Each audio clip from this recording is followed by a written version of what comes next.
السلام علیکم ورحمۃ اللہ وبرکاتہ۔ الحمدللہ وکفا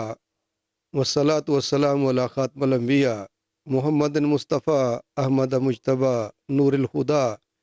حبیبنا و حبیب رب کبریا وعلی آلہ و اصحابہ اجمعین۔ بسم اللہ الرحمن الرحیم۔ ناظرین، پروگرام الف لام میم کے ساتھ میاں ثناء اللہ آپ کی خدمت میں حاضر۔ میرے ساتھ جو ہمارے مہمانان گرامی تشریف فرما ہے، میں ان کا تعارف کروا دیتا ہوں۔ ہمارے پہلے مہمان ہیں پروفیسر عامر حسن صاحب۔ پروفیسر صاحب السلام علیکم۔ آپ ماشاءاللہ عالم دین ہیں، امام و خطیب بھی ہیں، اور ہمارے ناظرین اس بات کو برا نہ منائیں کہ کیسے امام ہیں ننگے سر بیٹھ جاتے ہیں۔ یہ اصل میں چونکہ یونیورسٹی میں استاد بھی ہیں تو یونیورسٹی میں ذرا جو ہے نا اپنی ٹوپی پگڑی اتار کے جاتے ہیں، اس لیے ہمارے پاس بھی ایسے جاتے ہیں۔ آپ بین الاقوامی اسلامی یونیورسٹی کی دعویٰ اکیڈمی میں تدریس کے فرائض بھی انجام دیتے ہیں، اور وہاں ایک انتہائی شعبہ جو ہے جو نوجوانوں کی تربیت سے متعلق ہے اس کے آپ انچارج بھی ہیں۔ ہمارے پروگراموں میں تشریف لاتے ہیں، آج بھی تشریف لائے، میں آپ کو خوش آمدید کہتا ہوں۔ بہت شکریہ۔ جی، ہمارے دوسرے مہمان ہیں ناظرین ڈاکٹر اسد اللہ صاحب۔ ڈاکٹر السلام علیکم۔ وعلیکم السلام۔ آپ بھی ماشاءاللہ عالم دین ہیں، امام و خطیب بھی ہیں، اور آپ بھی بین الاقوامی اسلامی یونیورسٹی میں تدریس کے فرائض انجام دیتے ہیں۔ ہماری دعوت پر ہمارے پروگراموں میں تشریف لاتے ہیں، میں شکر گزار ہوں۔ آج بھی آپ تشریف لائے، میں آپ کو خوش آمدید کہتا ہوں۔ ناظرین، آج ہماری گفتگو کا موضوع ہے اصلاح معاشرہ کا نبوی طریقہ۔ ناظرین، یہ بہت ہی اہمیت کا حامل موضوع ہے، اس لیے کہ جب تک کسی معاشرے کی اصلاح نہیں ہوتی اس وقت تک وہ معاشرہ ترقی کے زینے نہیں چڑھ سکتا۔ یہ اصلاح فرد کا انفرادی عمل بھی ہے اور اجتماعی عمل بھی ہے۔ یہ اصلاح معاشرے کے ہر طبقے کے لیے ضروری ہے اور ہر فرد کے لیے ضروری ہے۔ اس میں خواتین بھی ہیں، اس میں بچے بھی ہیں، اس میں مزدور بھی ہیں، اس میں تاجر بھی ہیں، اس میں حاکم بھی ہیں، اس میں محکوم بھی ہیں۔ غرض ہے کہ کوئی طبقہ ایسا نہیں ہے، اساتذہ ہیں، طالب علم ہیں، وہ گلی محلے کے عام لوگ ہیں، سب کے سب اس معاشرے کا حصہ ہیں، اور سب کے لیے اس اصلاح کے عمل سے گزرنا معاشرے کی ترقی کے لیے، ان کی اپنی ترقی کے لیے یہ ناگزیر ہے۔ رسول رحمت صلی اللہ علیہ وسلم نے جس معاشرے کی تشکیل کی، اس معاشرے کے اندر ہم دیکھتے ہیں کہ وہی افراد تھے اور وہی خواتین تھیں، وہی مرد تھے، وہی بچے تھے، وہی نوجوان تھے، وہی تاجر تھے، اور وہی حاکم اور محکوم تھے، یعنی وہ سرداری نظام تھا اور اس وقت غلامی کا دور تھا۔ رسول اللہ صلی اللہ علیہ وسلم نے جس شفقت اور محبت کے ساتھ، جس محنت کے ساتھ، جس لگن کے ساتھ اس معاشرے کی اصلاح کا فریضہ انجام دیا، وہ آپ علیہ الصلوۃ والسلام کے فرائض نبوت میں بھی شامل تھا۔ اور اس معاشرے کی بنیاد اس وقت تک نہیں پڑ سکتی تھی جب تک ان لوگوں کے کردار کی، ان کے اخلاق کی، ان کے افعال کی، ان کی معیشت کی، ان کی معاشرت کی، ان کی سیاست کی اصلاح نہ ہو جائے، اور ان کے لیے ایک واضح روڈ میپ نہ دے دیا جائے، واضح خط و خال نہ بیان کر دیا جائے کہ اب آپ نے زندگی ان خطوط پر گزارنی ہے۔ تو ہم دیکھتے ہیں، تاریخ اس پر شاہد ہے کہ مختصر سے عرصے کے اندر، 23 سال کے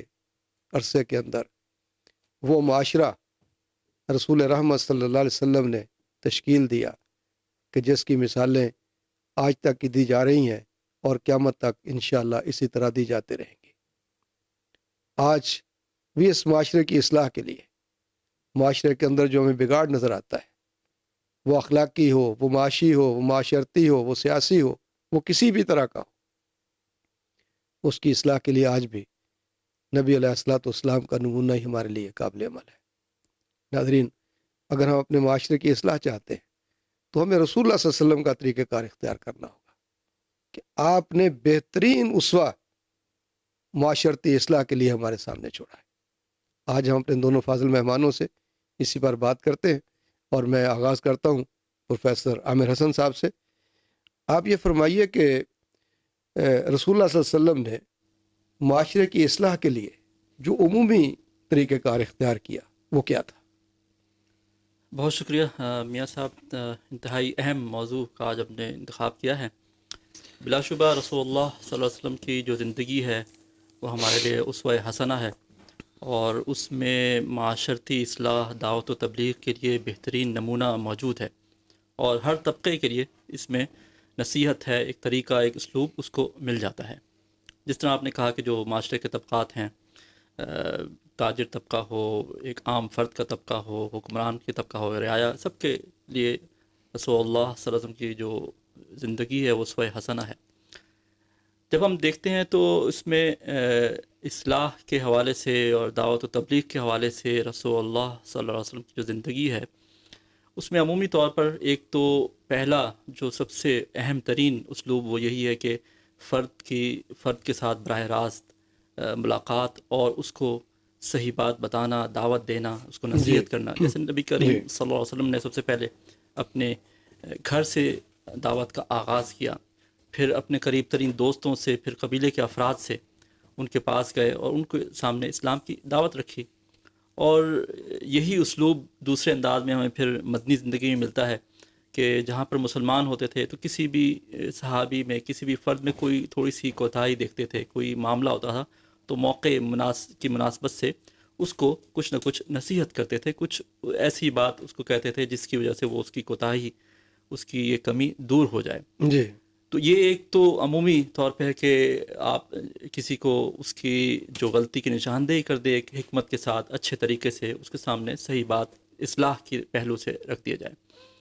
دوسرا جو رسول اللہ صلی اللہ علیہ وسلم نے جو ایک عمومی